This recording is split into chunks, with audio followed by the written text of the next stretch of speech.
میرے لیے یہ بہت خوشی اور اعزاز کی بات ہے کہ آج کا یہ منعقد کردہ کانفرنس جو ہے اس میں سینٹر فار سوشل جسٹس نے مجھے اس چیز کی دعوت دی کہ ہم ایک پینل کا انعقاد کر سکیں اور اس میں مختلف شخصیات کو مدعو کرتے ہوئے ہم اس چیز پر بات چیت کر سکیں کہ پاکستان کے اندر مذہبی رواداری اور مذہبی آزادی کا جو سفر ہے وہ کہاں سے شروع ہوا، کس طرح اس نے اپنی منازل طے کی، اور آج کا جو پاکستان ہے اس کے اندر مذہبی رواداری اور مذہبی آزادی کس حد تک ہمیں نظر آتی ہے۔ کہا جاتا ہے کہ آزادی ہر انسان کا بنیادی حق ہے، اور آزادی کے ساتھ ساتھ اگر مذہبی آزادی کی بات کی جائے تو اس کے بغیر انسانی وقار اور احترام ناممکن نظر آتا ہے۔ لیکن پاکستان کی تاریخ ہم دیکھتے ہیں کہ 1947 میں جب پاکستان معرض وجود میں آیا تو یہ خطہ کہا جاتا ہے کہ مسلمانوں کے لیے ایک الگ وطن کے طور پر ایک ایسی تجربہ گاہ جہاں مسلمان اپنے مذہب کے مطابق زندگیاں گزار سکیں۔ یہ کہانی کہاں تک سچ ہے، اس کو کس طرح سے پیش کیا گیا، لوگوں کے ذہنوں میں اس کی تصویر کشی کیسے ہوتی ہے، یہ تو تاریخ ہی بتاتی ہے۔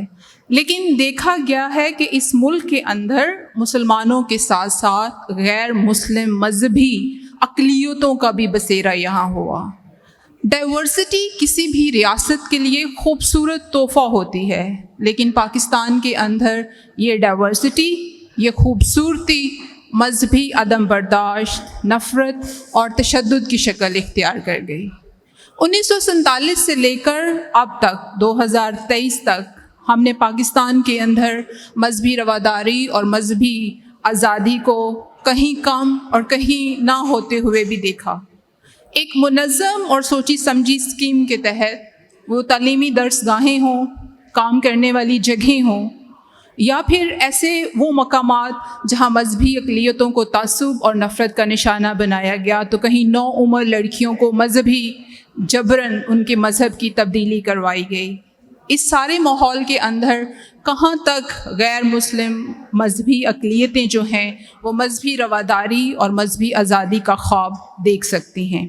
آج اسی خواب کو پورا کرنے کے لیے ہم ایک روشن خیال، ایک متحرک معاشرے کا خواب دیکھتے ہیں۔ تو آج کے اس پینل کو آگے بڑھاتے ہوئے میں چند ایسے نام جن کا اپنی اپنی فیلڈ کے اندر بہت نام ہے اور جنہوں نے انسانی حقوق کے لیے، مذہبی رواداری اور مذہبی آزادی کی پروموشن کے لیے بہت کام کیا ہے، ان کو مدعو کرنا چاہتی ہوں۔ آج کے ہمارے پہلے پینلسٹ جناب وجاہت مسعود صاحب ہیں۔ وجاہت صاحب بہت ساری تالیوں میں پلیز اسٹیج پر تشریف لائیں۔ وجاہت مسعود صاحب پیشے کے لحاظ سے صحافی ہیں، استاد ہیں، انسانی حقوق کے محافظ، سیاسی تجزیہ کار ہیں، 21 کتابوں کے مصنف ہیں، مختلف اخبارات میں لکھتے ہیں، تجزیات پیش کرتے ہیں، آن لائن روزنامہ ہم سب کی تدوین کا کام سر انجام دے رہے ہیں۔ وجاہت صاحب national college of arts Lahore, school of law اور Lahore college of arts and science میں پڑھاتے ہیں، اور سب سے بڑھ کر سینٹر فار سوشل جسٹس کے چیئرپرسن بھی ہیں۔ وجاہت صاحب ہال میں ہیں۔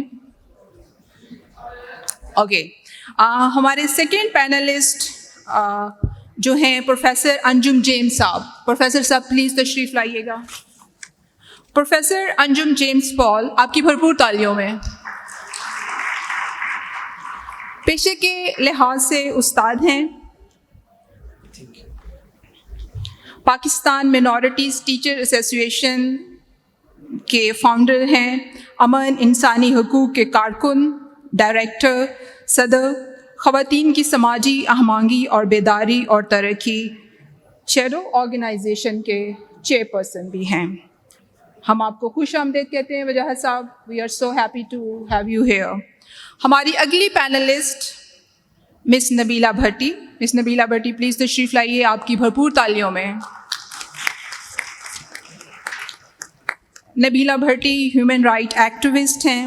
آئی پراؤڈلی سے شی از اے فیمنسٹ، ریسرچر ہیں, اے ویری فائن کالمسٹ ہیں. She is very passionate to write on minority and women issue.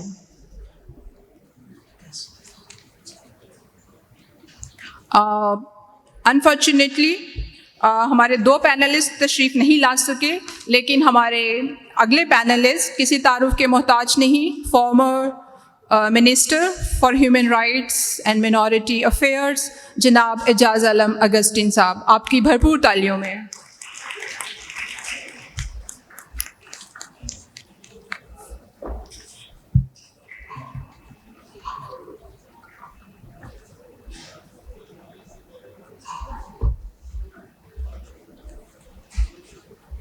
آج ہم نے میں اپنے تمام پینلسٹ کو خوش آمدید کہتی ہوں, اور میں امید کرتی ہوں کہ ہماری یہ جو ہونے والی گفتگو ہے ایک بڑی وائبرنٹ قسم کی گفتگو ہوگی. بشپ جان جوزف کی زندگی کے بارے میں, ان کی جد و جہد کے بارے میں, ان کی لازوال قربانی کے بارے میں, and how that impact on minorities in Pakistan, ہم نے صبح سے بہت کچھ سنا ہے. لیکن ہم اس ڈسکشن کو تھوڑا آگے بڑھاتے ہوئے اب بات چیت کریں گے کہ جیسے میں نے کہا کہ پاکستان کے اندر یہ کوئی ڈھکی چھپی بات نہیں ہے کہ یہاں عدم برداشت ہے مذہب کے نام پر. لوگ ایک دوسرے کو شاید برداشت کرنا نہیں چاہتے. انسانی حقوق ہمیں کہیں ہر روز پامال ہوتے ہوئے نظر آتے ہیں, اور بالخصوص جو پسے ہوئے طبقات ہیں اس معاشرے کے, وہ اپنے بیسک رائٹ سے بھی محروم ہیں. سو آپ سے گفتگو کا آغاز کرتی ہوں پروفیسر صاحب, کیونکہ آپ کا کام جو ہے وہ بہت حد تک جتنا میں جانتی ہوں کہ ایک جیسے میں نے اپنے تعارف میں ہی بتا دیا تھا کہ پاکستان کے اندر ایک منظم اسٹرکچرل فارم کے اندر منورٹیز کے ساتھ جو ہے وہ ظلم کیا جاتا ہے, تعصب برتا جاتا ہے, اور اس کی ایک مثال ہماری درسی کتب ہیں جو کہ اسٹیٹ کی اسپانسرڈ ہوتی ہیں. کچھ ایسا مواد ہوتا ہے جو کہ بچوں کے ذہنوں میں ڈالا جاتا ہے کہ ہم مختلف ہیں اور ہمارے مذہب مختلف ہیں. دیکھا جائے تو تمام مذاہب جو ہیں وہ اخلاقی قدروں کی بات کرتے ہیں, وہ انسانیت اور انسانی حقوق کی بات کرتے ہیں. سو آپ کیا سمجھتے ہیں کہ پچھلے کوئی اگر میں 2 ڈیکیڈز کی بات کروں, 2 عشروں کی بات کروں, تو پاکستان کے اندر کیا کیا چیلنجز منورٹیز کو فیس کرنے پڑے تعلیمی درسگاہوں کے اندر داخلے کے لیے یا کچھ اور؟ آپ اس کو کس حوالے سے دیکھتے ہیں اور آپ کی اس میں کیا کوششیں رہی ہیں؟ پلیز. سب سے پہلے تو میں سینٹر فار سوشل جسٹس کو مبارکباد پیش کرتا ہوں آج کے اس فنکشن کے حوالے سے. مجھے فخر ہے کہ میرا تعلق جو ہے سرزمین شہداء سے ہے, خوشپور سے ہے, اور بشپ جان جوزف جو ہیں. سوری ٹو انٹرپٹ یو, یہ پلیز جتنے لوگ پیچھے کھڑے ہیں اگر آپ بیٹھ جائیں گے تو ہم منظم طریقے سے اپنی بات چیت کو مکمل کر پائیں گے. یہ تمام پیچھے لوگ جو گفتگو کر رہے ہیں, پلیز اگر آپ مجھے سن سکتے ہیں تو پلیز بیٹھیے گا.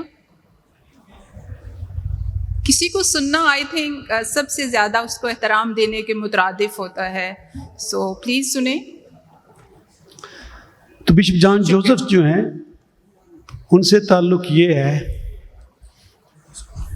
کہ وہ میرے دادا جی کے علامہ پال ارنسٹ کے شاگرد تھے, اور میں ان کے بڑے بھائی ماسٹر لازر جوزف صاحب کا جو ہے شاگرد ہوں.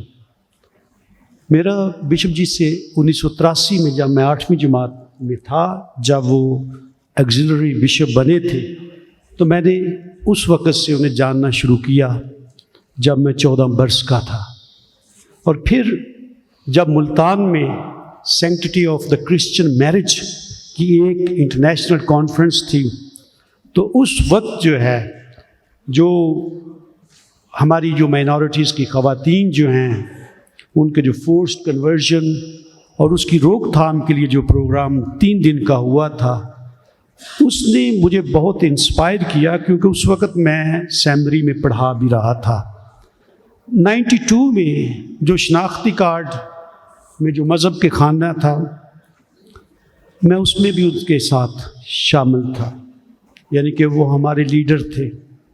سب سے بڑا مجھے اعزاز یہ ہے کہ جب بشپ صاحب شہید ہوئے تو میں نے 29 گھنٹے جو ہیں میں نے اور فادر خالد رشید آسی صاحب اس وقت موجود ہیں، ہم نے ان کے ساتھ گزارے اور ہمیں اس بات کا فخر ہے کہ آخری غسل دینے والوں میں اور فادر خالد رشید آسی صاحب بھی موجود تھے۔ تو یہ انسپریشن جو ہے، جو کچھ ہم دیکھ رہے ہیں، اس میں بشپ جان جوزف کا جو ہے بنیادی طور پر میری زندگی میں بہت رول رہا ہے، اور انہوں نے جس مقصد کے لیے اپنی زندگی دی وہ یہی تھی کہ پاکستان جو ہے یہ سب کے لیے ہے اور برابر کا پاکستان ہے، تو اس لیے یہاں کسی قسم کا ڈسکریمنیشن نہیں ہونا چاہیے۔ 2004 میں ہم نے پاکستان مائنورٹیز ٹیچرز ایسوسی ایشن بنائی۔ یہ 7 مذاہب کی نمائندہ تنظیم ہے، اور آج یہاں پروگرام شروع ہونے سے پہلے 11:30 بجے مجھے گورنمنٹ آف پاکستان کی طرف سے ایک MOU ملا ہے، اور اس کے فوراً بعد جو ہے ہماری جولائی تک جو ہے 1 سے 5ویں جماعت تک مسیحی تعلیم کی کتابیں اور 7 دیگر مذاہب کی کتابیں جو ہے یہ پبلک اور پرائیویٹ سیکٹرز کے لیے موجود ہو جائیں گی۔ ہمارا جو نظام تعلیم ہے، اس کے لیے ہمیں دیکھنا پڑے گا پاکستان کے آئین کو۔ آئین کا آرٹیکل 1 جو ہے، جب وہ کہہ دیا جاتا ہے کہ پاکستان ایک اسلامی ریاست ہے، وہاں سے ڈسکریمنیشن شروع ہو جاتا ہے۔ آرٹیکل 2 جو ہے یہ ایک نظریاتی کہ اسٹیٹ ریلیجن اس میں آ جاتا ہے۔ آرٹیکل 19 فریڈم آف ایکسپریشن ہے، اور اس میں صرف اسلام کی پروٹیکشن کی گئی ہے، اور دوسرے مذاہب کو آٹومیٹیکلی جو ہے انسیکیور کر دیا گیا ہے۔ اگر آرٹیکل 22 کو دیکھیں، 25 کو دیکھیں، 36 کو دیکھیں، یہ صرف جو اس سے آگے تو اور بات ہو جاتی ہے نا، تو میں نے صرف فنڈامنٹل رائٹس اور یہاں تک محدود رکھا ہے۔ So do you think کہ یہ جتنا کام آپ نے اب تک کیا ہے، اس کا کوئی واضح طور پر ریلیجس مینورٹیز جو ہیں ان کی زندگیوں میں کوئی فرق پڑا ہے، یا لوگوں کے اندر قبولیت، برداشت اور میں کہتی ہوں اس سے بھی بڑھ کر احترام جو ہے وہ بڑھا ہے؟ اس میں ہم دیکھتے ہیں کہ بہت امپرومنٹ بھی آئی ہے، اور یہاں سابق منسٹر صاحب بھی بیٹھے ہوئے ہیں، اعجاز اگسٹین صاحب جو ہے، ہم نے ان کو بھی بہت زیادہ استعمال کیا، اور 2% کوٹا جو ہے اس کے لیے ہم نے کام کیا، اور اس کے لیے ہم شکر گزار ہیں۔ سیکنڈلی جو ہے، جو سنگل نیشنل کریکولم جو بنا، اس میں ہم نے پیسفل کو ایگزسٹنس، مائنورٹی رائٹس جو ہیں، یہ سارے کے سارے نصاب کا حصہ بنایا ہے۔ اگر آپ 4تھی اور 5ویں جماعت کی سوشل سٹڈیز کو اٹھا کر دیکھ لیں، تو جہاں آپ کو حسن ملے گا وہاں آپ کو مائیکل کا نام بھی نظر آئے گا، کسی ہندو کا نام بھی یہاں آئے گا۔ اور اسی طریقے سے جو مطالعہ پاکستان کی 10ویں جماعت کی کتاب ہے، اس میں ہم نے انٹرفیتھ ہارمنی کو پیدا کیا ہے، اور اس کا میں آتھر بھی ہوں۔ سیوکس 11 جو ہے، اس میں سے ہم نے بہت ساری نفرت کو نکالا۔ اس کے علاوہ جو ہے ابھی جو 8ویں کی ہسٹری کی جو 2023 کی جو کتاب آئی ہے، اس میں آپ ٹوٹلی جو ہے ان بائسڈ، یعنی کہ ہیٹ فری جو ہے یہ ایک بک جو ہے یہ آ گئی ہے۔ اس کے علاوہ انٹرمیڈیٹ کی کتاب ہے علامہ اقبال اوپن یونیورسٹی کی، تو اس میں فرسٹ ٹائم جو ہے 2018 میں ہم نے 5 مذاہب کی تعلیمات ڈالی ہوئی ہیں۔ بہت خوب، تو اس میں اس کے لیے تو تالیاں بجائیں ان کے لیے۔ اور تو آپ کے لیے حیران کن بات ہوگی کہ وہاں اسلام اور انسانی حقوق بھی انجم پال کے لکھے ہوئے ہیں۔ کچھ کہنا چاہ رہے ہیں؟ پنجاب میں 188 بک سے ہیٹ مٹیریل۔ ہاں جی، تو یعنی کہ 188 کتابیں، کیونکہ اس وقت ہمارا یہ بنا تھا کہ، اور پھر جو ہے ہم نے یہ بھی کوشش کی کہ جتنی بھی کمیٹیز بنتی ہیں اس میں ہر کمیٹی میں ایک مائنورٹی کا بندہ ہوتا ہے، اور اگر مائنورٹی کے بندے کے ہوتے ہوئے بھی اگر کوئی ہیٹ مٹیریل رہ جاتا ہے تو اس میں ٹیکسٹ بک بورڈ کا کوئی کنسرن نہیں ہے، یہ اس شخص کا کردار ہے جس نے اپنی ذمہ داری جو ہے نہیں نبھائی ہوتی۔ بہت خوب، بہت شکریہ۔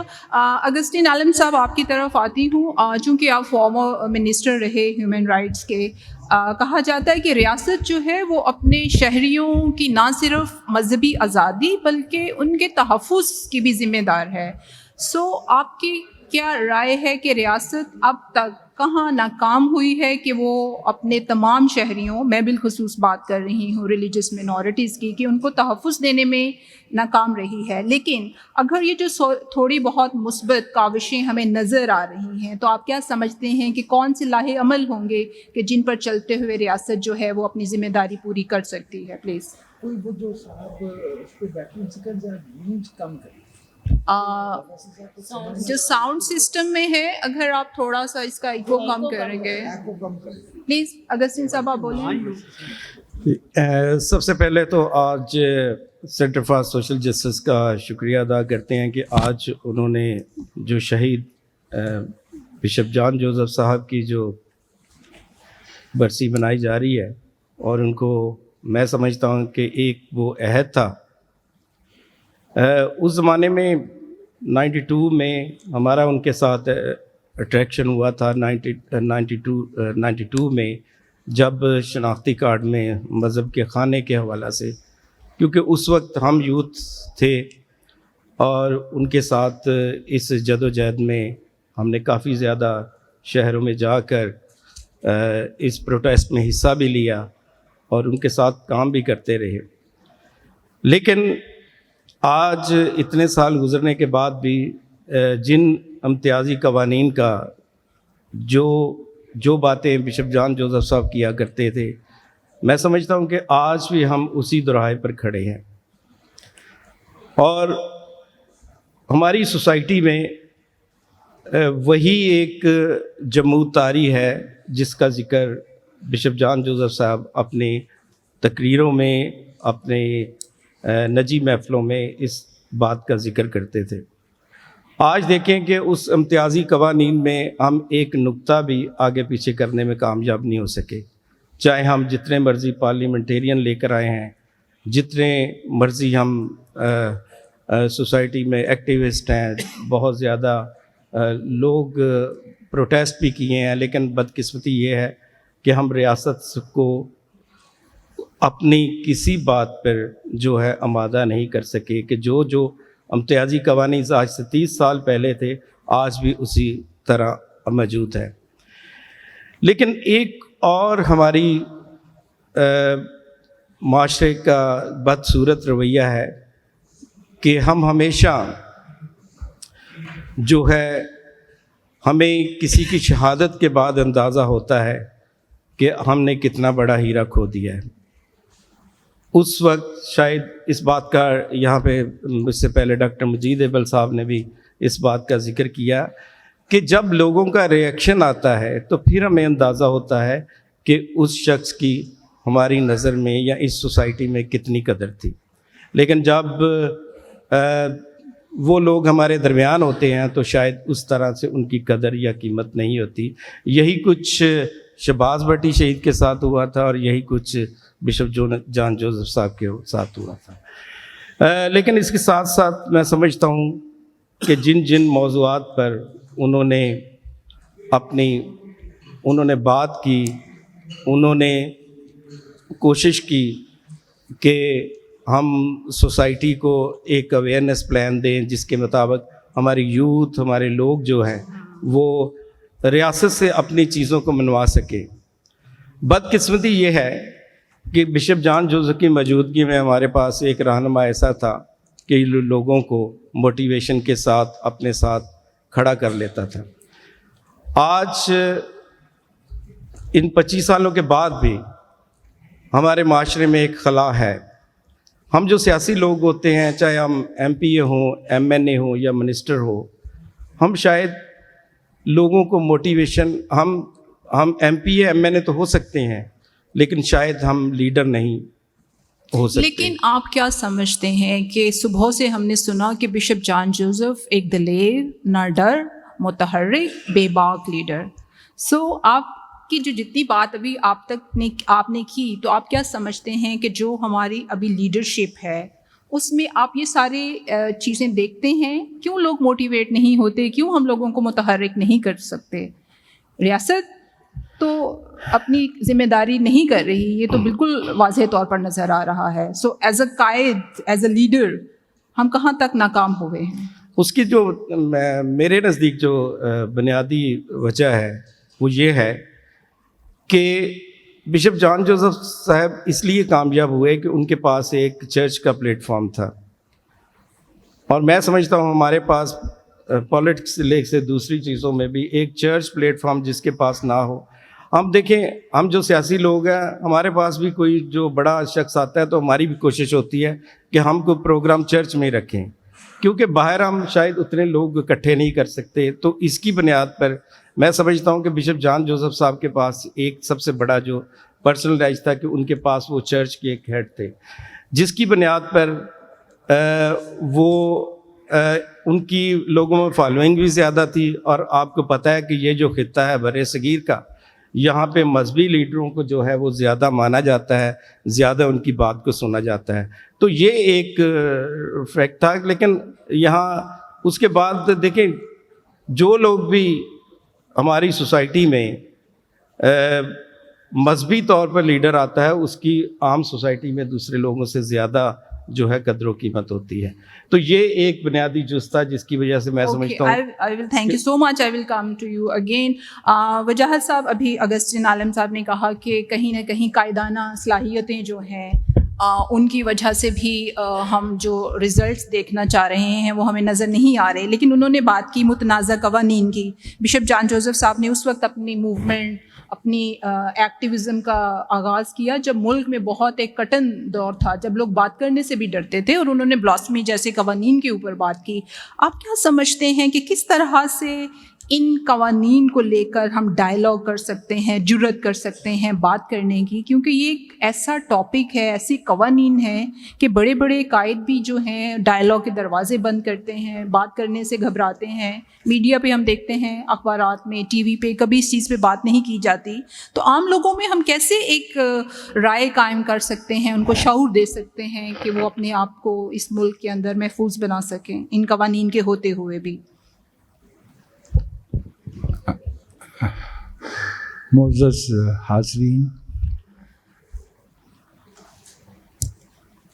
جب 6 مئی 1998 کی شام ہمیں یہ خبر ملی کہ بشپ جان جوزف نے بلاسفیمی لاز کے خلاف احتجاج کرتے ہوئے سول پروٹیسٹ کی جو الٹیمیٹ صورت ہو سکتی ہے کہ انہوں نے اپنی جان قربان کر دی، تو آئی ریکال کہ اس دن، اس شام، پیٹر بھائی، نبیلہ بہن، میں اور ہمارے اہل خانہ ہم سب جمع تھے. وی ور آل ان آر مڈ 30s، اور ہمارا یہ خیال تھا، جو کہ ہمیں بعد میں پتہ چلا کہ ہمارا خیال خام تھا، کہ ہم اپنی زندگیوں میں ایک ایسا پاکستان دیکھ سکیں گے جس میں شہری جو ہے وہ پاکستان کے شہری کے طور پہ پہچانا جائے گا. قانون، پالیسی، گورنمنٹ، سیاست، تعلیمی ادارہ، سڑک، بس، ورکنگ پلیس پہ اس کا فیتھ، اس کا جینڈر، جس کی کوئی اہمیت نہیں ہوگی. ہمارا خیال غلط ثابت ہوا. ہماری آنکھوں کے سامنے 86 میں بلاسفیمی لا جو 295 1927 سے چل رہا تھا، اس کو بدلا گیا. پھر اس میں جو ہے وہ سزائے موت اور عمر قید رکھی گئی، اور پھر بالآخر عمر قید اس میں سے نکال دی گئی اور صرف سزائے موت رہ گئی. اور پھر سزائے موت کا ہونا اور نہ ہونا بے معنی ہو گیا، کیونکہ اگر کوئی ایکوٹ بھی ہو جائے سپریم کورٹ سے تو اسے چھپا کے ملک سے باہر بھیجنا پڑتا ہے. تو آسیہ بی بی کے ساتھ کیا ہوا؟ میری رائے میں ہم نے یہ، اب میں جب ملک سے سوچتا ہوں تو اپنی غلطی پہ کا اعتراف کرنا چاہتا ہوں. میرے خیال میں ہمیں قوانین سے زیادہ سوسائٹی کے اس مورل فائبر پہ توجہ دینی چاہیے تھی جو اپنی ڈینومینیشن، ویدر آر مسلم اور Christian, a Parsi or a Hindu or an Ahmadi, ہم سوسائٹی میں اگر انصاف کی بات کرتے تو ہمیں تو آواز 1974 کے 7 ستمبر کو اٹھانی چاہیے تھی. ہمیں تو جب یہ دستور بن رہا تھا تو اس کو ریاستوں کا مذہب نہیں ہوتا. آرٹیکل 20 پہ تو یہی کہتا ہے نا, I hope somebody will recall, کہ ہمارے ملک کے دستور کا آرٹیکل 20 یہ کہتا ہے کہ یہ فرد کے ضمیر سے تعلق رکھتا ہے کہ وہ کس عقیدے کو فالو کرتا ہے. جب ہم اس میں ہم لے آئے, جب ہمارے وزرائے اعظم نے قوم سے خطاب کرتے ہوئے یہ کہنا شروع کر دیا ٹی وی پہ, ریڈیو پہ اور جلسوں میں کہ ہم مسلمان ہیں, تو مجھے خیال آنا شروع ہوا کہ اس ہم میں ہم کیوں نہیں ہیں. 1 کروڑ کے قریب آبادی میجورٹی فیتھ کو سبسکرائب نہیں کرتی. یورپ میں کوئی 30 سے زیادہ ممالک ایسے ہیں جن میں سے کسی ایک کی ٹوٹل آبادی 1 کروڑ نہیں ہے. 2 طریقے ہو سکتے ہیں نا اس کو دیکھنے کے. ایک طریقہ یہ ہے کہ ہم کہیں گے جی پاکستان کی آبادی میں 3 سے 4% نان مسلم ہیں, اور ایک طریقہ یہ ہے کہ ہم یہ کہیں کہ بھائی یہ 1 کروڑ ہیں, یہ 10 ملین ہیں, اور اگر یہ 10 ملین صبح جاگنے سے لے کے رات سونے تک اس احساس کے ساتھ چلتے پھرتے اور کام کی جگہ پہ جاتے ہیں کہ میں ہندو ہوں, میں کرسچن ہوں, اور اگر میں اس سے آگے وہ پھر چلی جاتی ہیں مزید فرقہ وارانہ, تو میں ایک برے ملک میں رہ رہا ہوں. وہ ملک برا ہے جو ہمیں بار بار یاد دلائے کہ جو معاملہ ہمارے پیدائش کے کوآرڈینیٹ سے تعلق رکھتا ہے, جس پہ ہمارا شعوری فیصلہ ہی نہیں ہے, اس بنیاد پہ جو ہے مجھے کیوں پرکھا جائے. یہاں بشپ صاحبان, فادر صاحبان بھی تشریف رکھتے ہیں, ان میں سے یقینی طور پہ کچھ کیتھولک بھی ہوں گے. پیرش میں جو ہے وہ رجسٹر موجود ہوتا ہے پیدائش کا اور اموات کا. آپ 1960 کے نام دیکھ لیجئے, نام ملیں گے آپ کو ڈیوڈ, پیٹر, ڈینیل, اسٹیفن, اور آج آپ کو کیا نام ملیں گے وہاں لکھے ہوئے؟ عرفان جاوید, سہیل. یہ کیوں کہ یہ نام کیسے بدلے ہیں؟ اس لیے کہ لوگوں کو خوف ہے کہ the moment I introduce myself as Daniel یا پیٹر, تو میرے ساتھ جو ہے وہ ناانصافی کا امکان بڑھ جائے گا, میرے ساتھ امتیازی سلوک کیا جائے گا. میں عرض کرنا چاہ رہا ہوں کہ بشپ جان جوزف کی شہادت کے باوجود اس ملک میں ہم نے سینٹ کی فل ہاؤس کمیٹی میں تسلیم کیا ہے کہ ہم نے ایک اور جن پیدا کیا ہے جو طالبان سے بھی زیادہ خطرناک ہے. لون رینجرز ہیں. میں نام لیتا ہوں, ذمہ داری میرے پہ ہے, منتظمین پہ نہیں ہے. پاکستان کی ریاست نے کھڑی کی ہے, اور یہ طالبان سے زیادہ ڈینجرس ہے, اور اس کا برنٹ جو ہے وہ بلاسفیمی پہ آئے گا, کیونکہ ہم نے سیالکوٹ میں دیکھ لیا کیا ہوا ہے سری لنکن مینیجر کے ساتھ. ہم نے دیکھ لیا کہ مانسہرہ میں چینی شہری کے ساتھ کیا سلوک ہونے جا رہا تھا. ہم نے لنچنگ کے واقعات دیکھ لیے. جب میں کہتا ہوں کہ اب قانون کی کتاب میں سزائے موت کا ہونا یا نہ ہونا بھی بے معنی ہو گیا ہے. اب الزام لگا دینا اور موب لنچنگ کر دینے کا مرحلہ اس ملک میں آ گیا ہے. اور کیا سیاسی قیادت کو یہ احساس ہے کہ اس وقت ہمارا ملک ایک بحران سے گزر رہا ہے؟ لیکن سر دیکھیں, جو کچلے ہوئے لوگ ہیں اس ملک کے, اگین آئی وڈ سے کہ مذہبی اقلیتیں ہی ہیں, تو وہ پھر کس کی طرف دیکھیں؟ مذہبی قائدین کی طرف, سیاسی قائدین کی طرف, ریاست کی طرف تو دیکھنا مطلب مذہبی قائدین کی طرف میں تو نہیں دیکھنا چاہتا. I would like to see them as my fellow citizens. They have every right to lead their congregation. Congregation happens to be every citizen's prerogative.